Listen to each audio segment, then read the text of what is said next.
Ladies and gentlemen, please welcome three-time world champion, two-time Olympic gold medalist, 2018 Tour de France champion, Mr. Geraint Thomas.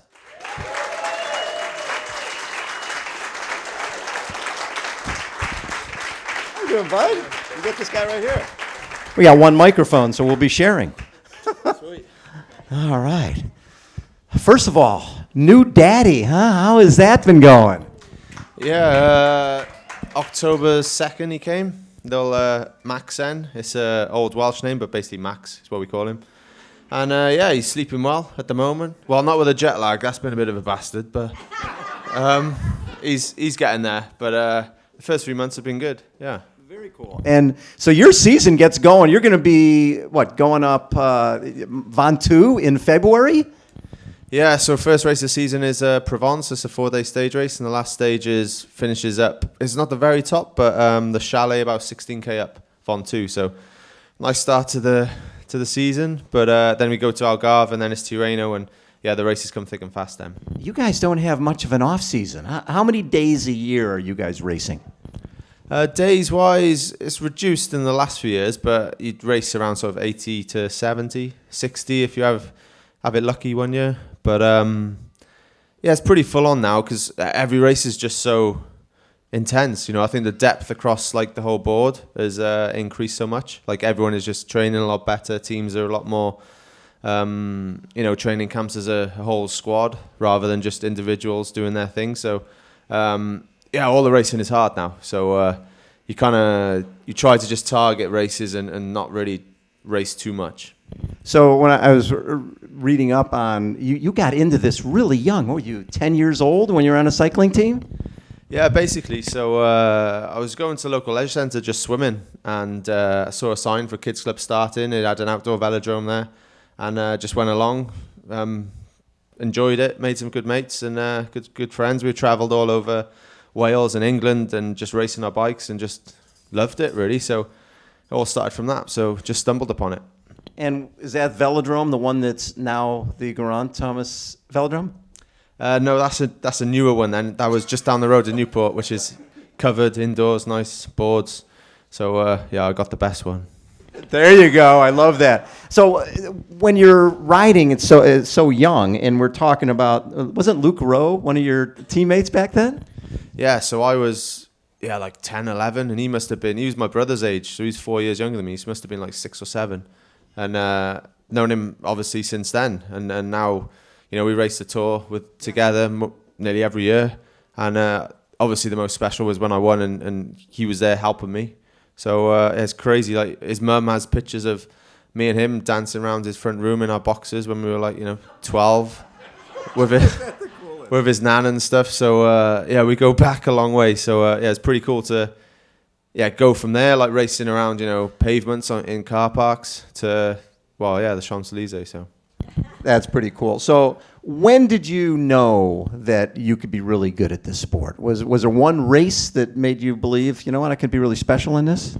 I think it was, I was here actually in LA. I rode the Junior World Track Champs in 2004. I won the scratch race. And yeah, that's when I thought, up until that point, I knew I was like decent. In the UK and stuff, but then obviously winning that world title, I was like, oh, actually, yeah, this is what I want to do now for the rest of my life. And yeah, that was it. I applied to go to uni just to keep my mum happy, but I was never going to go. And yeah, but she's always like, oh, you need, you don't know what's going to happen. Yeah. And then literally like this must have been September, I would have gone to uni. And in February, I crashed in Australia, ruptured my spleen, was in intensive care for 10 days, and the family got flown out. Dave Brailsford was head of British Cycling at the time, and he flew them all out to be with me, and I'm sure my mum was stood there just like, I told you so. Like, go to school. Should have gone to uni. I mean, that was pretty scary. It didn't, like a piece of metal went into your spleen? There was a metal debris, like corrugated iron thing, yeah. And that hit the guy in front of me. Didn't see it, and then I rode into it, and it it stopped me dead, and I fell on. I had a little stack, on top of your handlebar. Yeah. So that fell on, and that was what ruptured my spleen, but I didn't pierce the skin or anything. So didn't realize there was anything wrong. And then a car stopped, and he happened to be a doctor. And I was, saying I needed to go to the toilet, so the boys helped me up and just couldn't go. And then the guy was like, "Oh," he didn't tell me at the time, but he told the other lads, and he was like, "Oh, I think he's got internal bleeding. It's the pressure on his bladder that's making him think he needs to go to the toilet." And the ambulance come, got me in the back, and they were like, "Oh, we can give you morphine, this and that." And I was like, no, I'm racing in 2 days. I can't have any of that. And then, we obviously got to hospital, I had CT scan and stuff, and they told me what happened. I was like, "Oh, just stick it in me. Just give me everything you got." I'm not going to be racing for a while. How long were you laid up?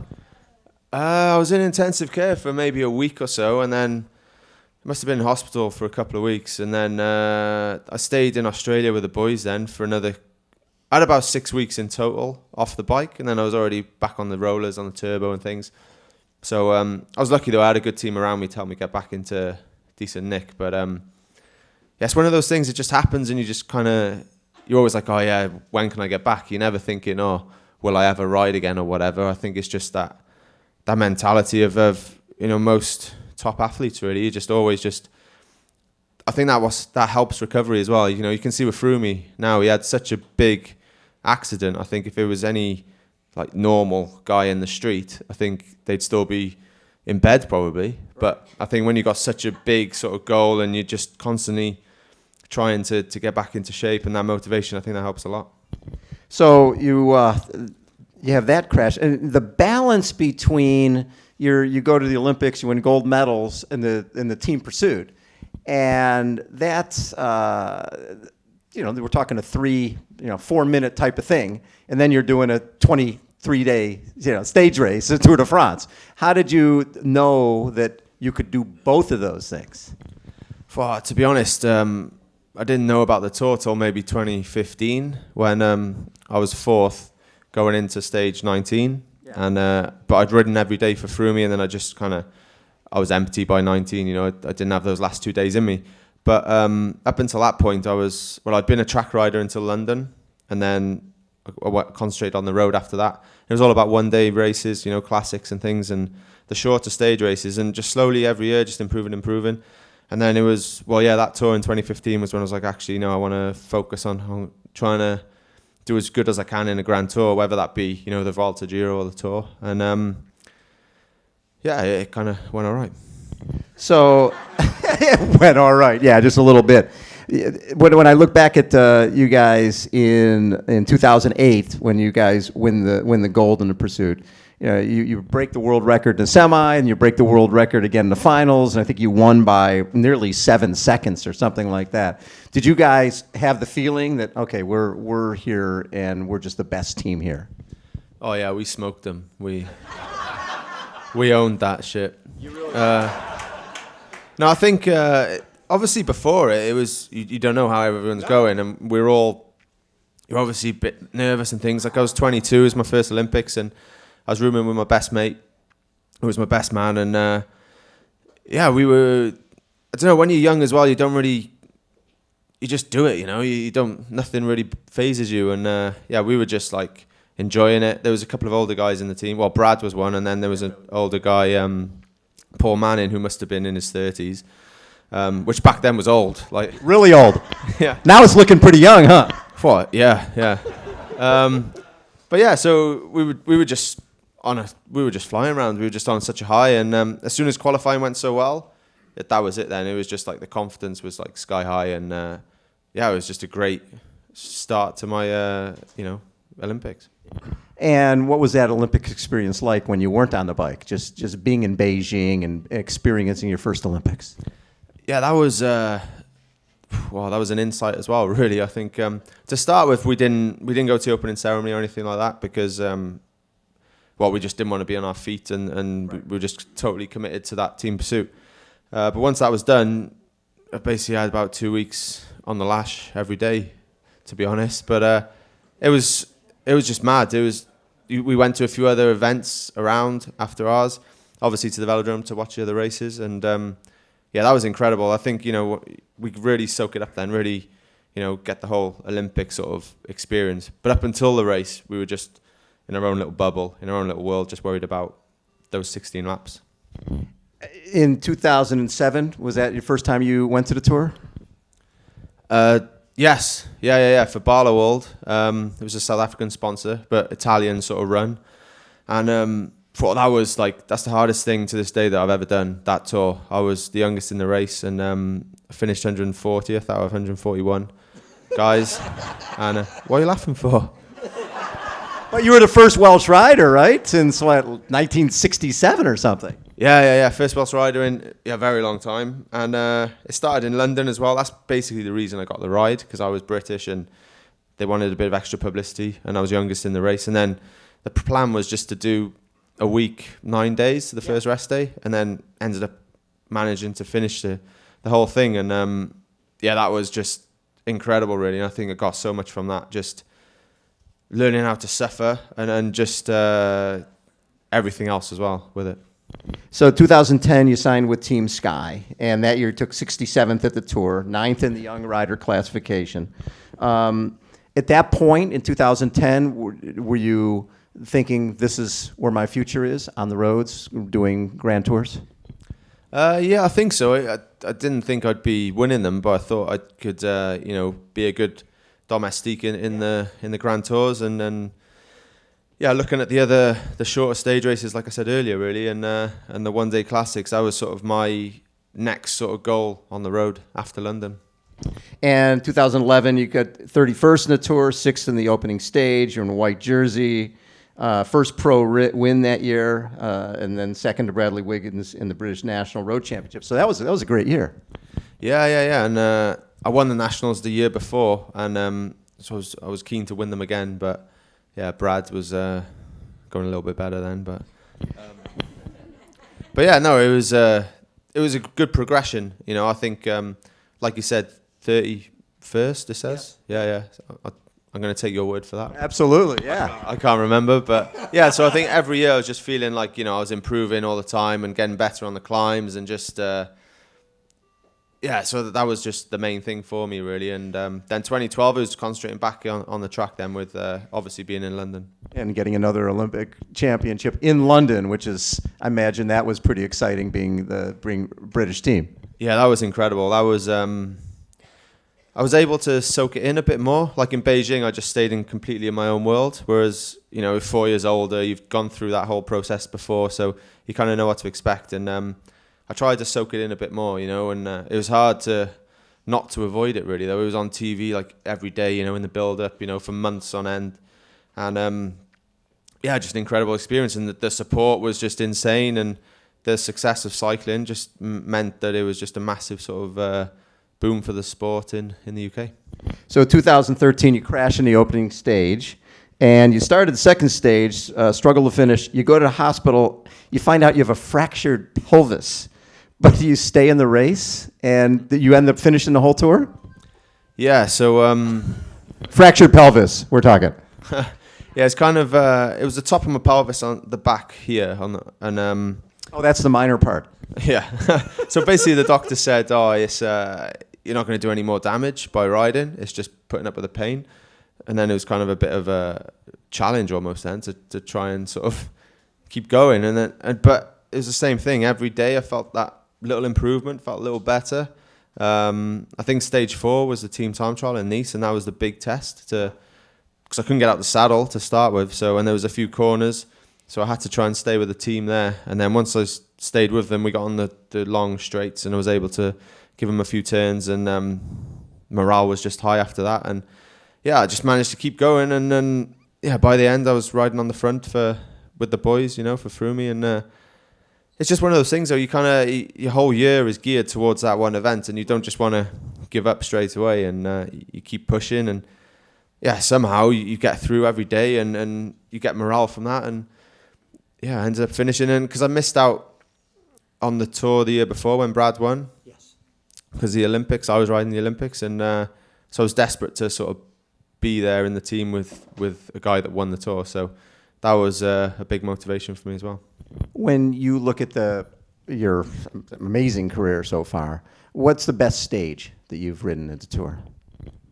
Oh, Alpe d'Huez last year for sure. I think winning up there in the yellow jersey, and like at the bottom, not feeling like super either. Yeah. And then as the racing sort of really started, 4K out, feeling better and better, and yeah, to win up there, you know, it's probably the most iconic climb in the Tour. So to win up there in yellow was amazing. 2014, you're the domestique for Richie Porte after Chris Froome pulled out on stage 5. Richie falters, and you're given the green light to go for stages. So was that like the first time where you're sort of the guy? Yeah, I guess it's the first time, I was able to really sort of go for those stages. But by then, you're almost you're over 16 days into the race, and I was pretty nailed by then as well. So it's kind of like, at least Richie could have sort of fallen away a bit earlier, then I would have had a bit more of a chance. What was he thinking? If you at least drop out early so you could have people working for you. Yeah, exactly. But it was a good experience. It was all learning, as you say. And so, yeah, it stood me in good stead for the following year. Well, yeah, in the following year, you're supporting Chris Froome. And in the first mountain stage in the Pyramids, you helped to get Chris's winning attack at stage 16. But then there was... You crashed headfirst into a pole? Did that happen? Yeah, so it's quite a notorious descent. I don't know if you remember when Bilocky crashed and basically ended his career, and Lance went straight. And so through the cornfield? Yeah, so it was that descent. And the same one? Same one, yeah. So it was quite notorious. Everyone knew that it was a bit sketchy. So it was a bit nervous going down, but it was okay. And then it was one of the last few corners, and we were all in one line, just following around, and some French dude, who was Barguil, just way too fast. And basically, I'm taking the racing line, and he just comes straight into me, and I help him get around the corner, and I just shoot off into a telegraph pole, like Mario Kart style, basically. Yeah. So. And you're in a ditch. Yeah. So I was lucky. There was a bit of taping, like fencing, which kind of caught me and stopped me going further down. But I was fine. It was a spectacular crash on TV, so it was kind of the best one you can have, really. But yeah, it was just one of those things. And at the time, my wife, she speaks Welsh, and it was the first time that the tour was on this Welsh channel. Yeah. So they asked her to go in just to do a little bit of, well, not commentary, but they just going to ask her a few questions. And she went in that day, so she was sat there just watching this, and with like 2 guys a similar age and then an older guy, and they were all 3 of them were just kind of like, shit, what do we say to her? Like, starts crying, and they're kind of a bit like, I'm sure he's okay, but yeah, all was good in the end. But she never went back to do any of that after. Never did it. Done. That was it. Yeah. So you get up and finish the stage. You lose about 38 seconds to lead group. You're 4th overall after stage 17, and you take 15th overall. So was there a point where you started thinking, you know what, if I was the guy and people were working for me the whole time, maybe I could win or get podium here? Yeah, that was a turning point for me, really, because I'd done so much work in the lead up to that. And, you know, we had done a cobble stage, and I'd been on the front for a lot of that towards the end. And, yeah, I was like, well, if I actually just look after myself and, you know, have some guys protecting me, then, you know, I think I could podium, and that was what sort of gave me that real sort of drive to go and try and achieve something there. And at 16, you helped Froome win again. That's his 3rd tour, and you end up 15th for the 2nd year in a row. So, one, you want to be the guy, but it's not bad to be on a team with Chris Froome and helping him win his 3rd. Yeah, you can learn a lot as well. You know, I was learning a lot every... What were you learning? Well, I lived around the corner from him as well, so I'm training with him every day. You kind of learn how he works, how he just gets everything, the best out of himself. And then just in the races, you know, how he stays calm, how he sees the racing, how, you know, he deals with media, the fans, you know, because the French don't particularly like us too much. Really? Yeah, not back then anyway. It was, yeah. I don't think they like anybody. No, they don't, other than the French, yeah. But, so yeah, that was a good learning curve. And I think for me, that year I kind of pushed the diet a bit too much. And so I rode Swiss, and I was just empty. And so I got to the tour, and it was like, right, just go back to the day job, so to speak. So I was going to go into that tour as like a backup guy and tried to sort of do a GC result as well as helping Froome.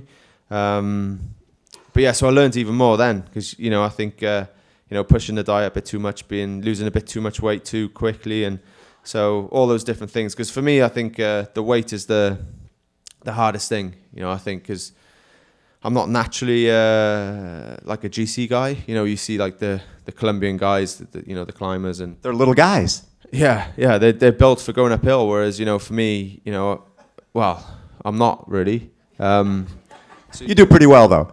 Yeah, but it takes a lot of work, you know, and you're committed, and you've got to try to eat the right things at the right time all the time, and so it's pretty intense. But that was a vital step, I guess, into to winning the Tour a couple of years later. Is it hard when you have off season? You don't have much of it, but you're constantly having to watch your weight even in the off season? I don't watch my weight in the off season. That's probably my problem. I don't think you have much problem anywhere. So in 17, you win your first stage, right? Tour de France stage. You win the opening stage, individual TT. First Welsh rider to wear the yellow jersey. How cool was that?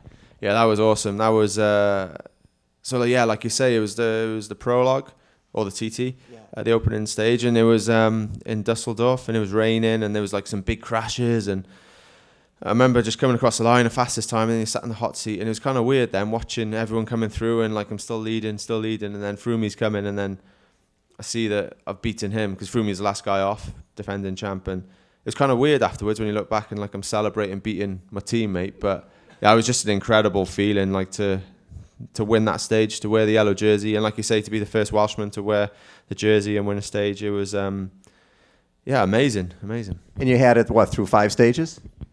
Yeah, I lost it on stage 5. We finished at Planche Belfi. It just wasn't on the best day, like, because previously I started the Giro. That was my main goal. That was going to be my Grand Tour to try to win. And to be honest, I think I was in similar shape as 2018 Tour. You know, I was feeling really good, but there was a crash, and for no fault of my own, ended up crashing and ended up pulling out a couple of days later. But then sort of got back into shape and went to the Tour to more to do a job, but also to see what else I could do. So to do that was that was special. Well, and then in stage 9, you broken collarbone, another crash. How many? I mean, when I'm reading through this, I'm like, this guy's broken a lot of bones. How many bones have you broken in your career? It's not so bad, you know. When you speak to someone like Cal Crutchlow, like a MotoGP rider, but. Yeah, I guess I've done my scaphoid, I've done a few ribs, my pelvis twice, my collarbone, spleen, thanks. That counts. Yeah, so I've had a few, but I've been lucky that none of them have really sort of been too long off the bike really, so I've been lucky so far. 2018, you're the joint team leader with Chris Froome at the Tour de France. So you're in second place entering the Alps, 43 seconds back of the lead with Froome in 8th. Is there a point where the team goes, okay, Geraint is the guy? Or is still the team working for both? Yeah, it was kind of for both right until the very end, really, the last sort of big mountain day, the last mountain top finish. Froome lost a bit more time there, and then after that I think it was one sort of mountain stage to go, but it was a downhill to the finish, and then there was the TT, and that's when Froome sort of like gave me a hug on the kitchen truck and was like, "Oh, good job, man! It's like all for you now."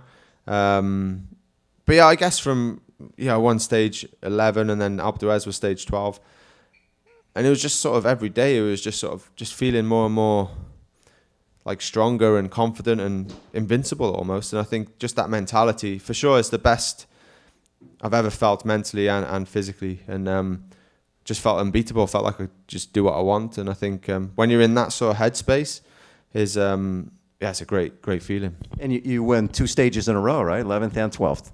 Yeah, and suddenly then in the press conference afterwards, everyone's telling me all these like records, you know, like first guy to win back-to-back mountain stages since 1960 something, and the first yellow jersey up Alpe d'Huez and all this and that, and so it was kind of a bit like, wow, this is actually me? Because, if I sit back and watch videos of like, the 90s and stuff, like when I'm a kid, and then picture myself doing that, it's just like insane, really. So, it was amazing. It was amazing. Was there a point early in your career where you were racing somebody who was like a big hero of yours, and it was hard for you to race against them? I think one of the first pro races I did in Germany, Basso was there, and Ulrich. Yeah. So I remember just riding behind Ulrich, just looking at his legs, thinking, "Holy, like, wow!" Like, and you don't even want to like go near him either, in case you touch him or just do something stupid. So yeah, it was that must have been 2005, like when I was like 18, 19. Yeah. Yeah, riding with a guy like that can be a little intimidating. Yeah. So on stage 17, you add to your lead, and Froome dropped back to third. What did it mean when you end up winning the Tour de France? Just what did it mean to you? What did it mean to your country?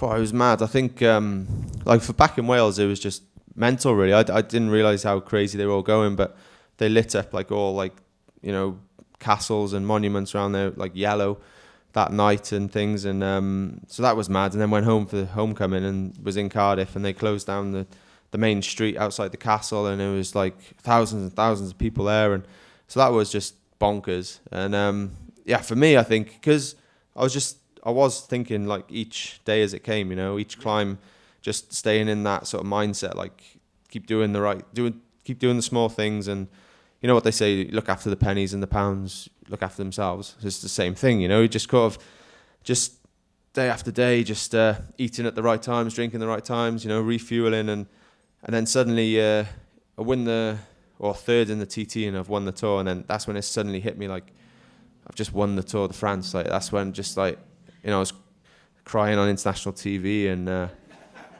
And you hadn't done that since you were married? No. Well, I hadn't cried since I was married. It wasn't on international TV, but it was mad. It was mad, and it just hit me like a ton of bricks, really. And because I honestly hadn't thought about the end result. It was always just about that process, as I was saying. So yeah, it was emotional. How did it change things for you when you came to the Tour last year? Now you're defending champion.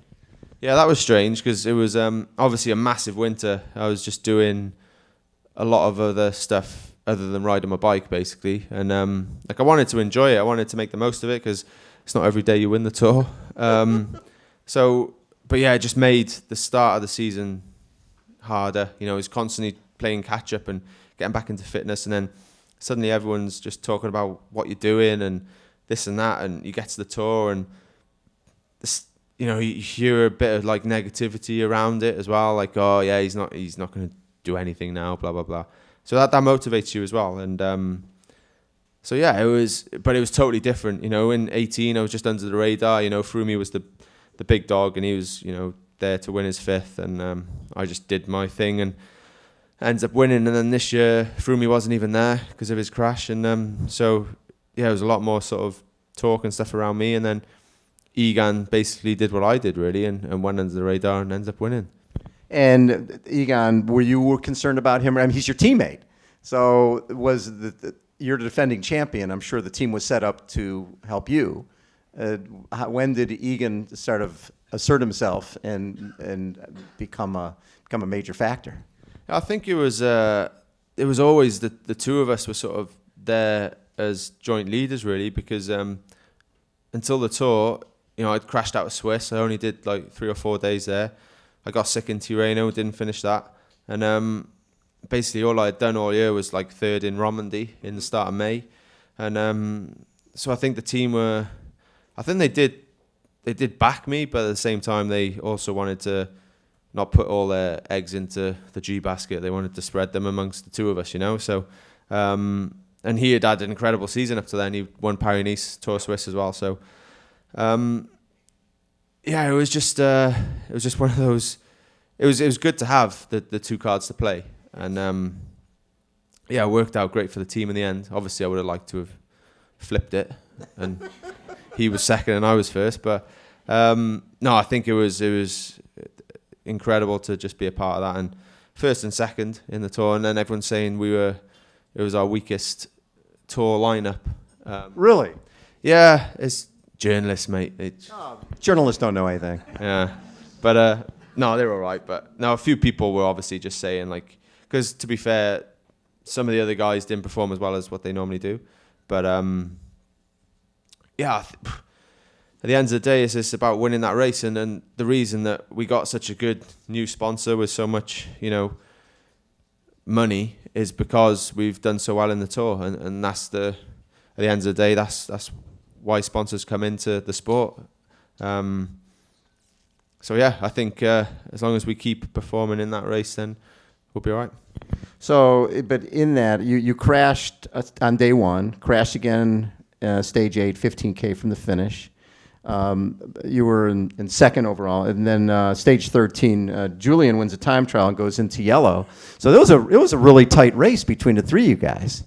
Yeah, it was. Yeah, and Alaphilippe was flying from the start, and everyone's talking about when is he going to crack, and then suddenly you do some mountain stages like Tourmalet, he only lost about 5 seconds, and suddenly it was like everyone was thinking more and more like, what, can he actually win this? And but we knew that, like, deep down, that you can't race like that all the way through and continue to be there. We knew he would crack, but No, when? No, and fair play, he certainly hung on to it for a long time, but I think the weather sort of helped him as well. With that cancelled stage and then the next day being shortened, we missed out two big climbs before the final climb, so I think that certainly played into his hands. I think he may have dropped down to 8th or 9th if we had done them, but I think he ends up like 5th. But yeah, it was an incredible ride by him. Like, he'd had an incredible year up to that point as well. He'd won like Strada and a bunch of other races. So yeah, it was the French were happy for a change, which was yeah. So at stage 19, you got that huge hailstorm, and you guys have no idea, right? You're riding. You don't know that they're going to be ending this at the top of that climb. When did you find out that, okay, we're cutting the stage? Because that doesn't happen very often when they cut a stage short. No, I think it was, I've never heard of it before. And basically the top of that climb was maybe 30-odd K to go, 35K to go. So we were just... it was like jumbo guys on the front, and there was maybe 5 or 6 of us in the group, and then we just started the descent, and then about 3K into the descent, hear on the radio that that's it, the stage is cancelled, and we're kind of like, what? Like, because it's nice outside, right? For you guys, it's beautiful. For us, it was fine, yeah, but 10K down the road, there was this massive sort of hailstorm, and the whole road was just white, and then there was an avalanche as well on the next climb, so we actually couldn't go up that climb, so... yeah, it was all a bit crazy, really. Then Egan took the jersey, obviously, and that was kind of it then. It was kind of... he didn't really have to say anything, but we all knew that basically just get behind him the next day and just finish the job off. So you're 111 down going into the last stage, even though it's your teammate. Any thoughts of, okay, it's 111, I can attack this guy and go get yellow and win this thing? Not 111. I think maybe if it had been 11... seconds, then I might have been a bit tempted, but I was still third at that point. Julian Alaphilippe was still second, so the main thing was getting rid of him, getting into second, and then just seeing how the race panned out. And as it was just well controlled by us, and Wout Powell's was on a really good day, and he basically rode the front for most of the final sort of 4 or 5K, and that was it, really. So it was weird, though. It was kind of a bit like, it wasn't like depressing or anything, but it was kind of a bit like, that's it then. That's the Tour then. It kind of, with those 2 stages being shortened and cancelled, it was a weird feeling. I sat in the hotel that night on Saturday night. It's sort of like we were missing something. We didn't get to do that last part. Yeah, it wasn't that big sort of explosion at the end, that big sort of like dramatic finish. But yeah. But being on the podium for the second year in a row, even though it wasn't the top of the podium, but being on the podium for the second year in a row had to be pretty special. It's not that many guys that happens to. Yeah, definitely. And if I'd done it the other way round, then I would have been ecstatic when I was second, and then even better when I won it. But because I'd won it the year before and then was second, it was kind of a bit. Yeah, I was a bit disappointed, which is crazy, really. If you told me that like 3 years ago, I would have like snapped anyone's hand off to come second. So yes, it's that's just how it is. Yeah. So I was talking to Cam Worth, and he was telling me that G is going to be doing an Ironman one of these years. Yeah, so, as I said, I used to swim as a kid. I did a few triathlons, and when I retire from professional cycling, I definitely want to do an Ironman, so, or maybe a few. But I'll do the Wales one first. The bike course is supposed to be quite hard as well, so that could play in my favour. But, yeah, I think I'll need something when I stop, because, you know, if I stop in 3-4 years, this is my 14th year now, so I could end up doing 18 years pro, and then obviously before that, you know, 2 years as an amateur, and then as a junior, you kind of cycling is your life then as well. So, you know, 20 odd years where that's all you do and all you think about, and, you know, you've always got a goal within sort of like 2-3 months. To then just stop and not have anything would be tough, yeah. So why not an Ironman, I guess, yeah. That'd be pretty fun to see you out there. It's funny because Cam Wurf did 8 Ironmans last year, right? And not this year, but in 2018. And I thought he was a crazy man. But then when I go through your schedule and see 80 races that you guys do, that is so hard. Does it get to a point where you sort of dread getting on the bike, or is it something you still love every day? No, I still love it. I think obviously you get the hard days where you're tired and you got to go out and you got to do 6 hours and the weather's not great.